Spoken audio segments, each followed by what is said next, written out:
Na nchi ilipofikia sasa hivi, yani sio lazima mtu awe na taarifa zako za benki ndio ajue kwamba umefulia mbo wewe.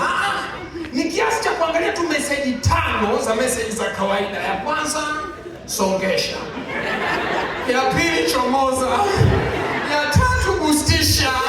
Ya nne, timiza. Sasa naoipenda mimi kuliko zote. Sawa, kuna hii moja. Kuna songesha, kuna bustisha, kuna moja, kuna timiza. Asante. Naoipenda mimi kuliko zote ni nivushe. Unajua ni bustisha imekaa kama sikia. No, I am running business. Kuna biashara naendesha hapa. Sasa ni bustisha kidogo. Nikishaingiza pesa yangu nitakurudishia. Nivushe imekaa kama maombi ya kwenye garagara. Nivushe baba.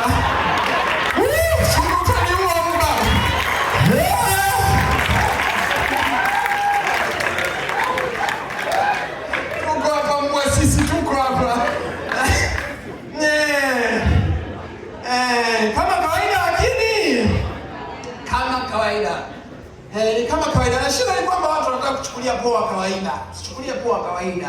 Unajua kuna watu wakiona kawaida hivyo wanaona kama poa, yani sio kawaida, yani sio poa. Kwa sababu hii kawaida unaoiona watu wamehangaikia hii. Zamani mzungu alikuwa anaweza kukuchukua tu hivyo kupiga mashuti ni kawaida.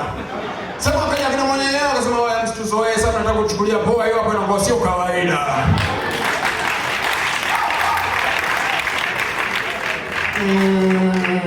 Usichukulie kawaida. Na usichukulie poa kawaida. Usichukulie poa, kuna vitu ambavyo bongo unavyoviona naweza nikasema ni vya kawaida sana. Kwa mfano, salamu. Ndio kapita kikundi cha watu hivi kapita kusema mjini. Shida ni mpaka tusalimiane. Wewe unachukulia salamu ni kitu cha kawaida. Sasa mbona wewe nenda upotee. Halafu hukuwasalimia. Watakuonyesha wewe usichukulie kawaida, unajua. Na Tanzania wana kaida yao moja hivi. Wana kaida ya kwamba ukishazingua wanakukabidhi kwa mtu hoya. Blazako kaja website. Saidia blazako.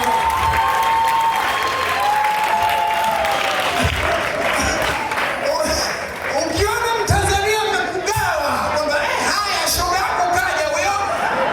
Wabunda 9 kichwa kimoja. Sio kawaida, tayari wanakusema. Nao ni Watanzania. Nao ni Watanzania. Watu wa tunapambana. Hivi juzi kati nao ilikuwa kama naona ni sio sisi tu. Kila mtu anapambania kawaida yake. Kwa sababu kimsingi kawaida zinategemeana.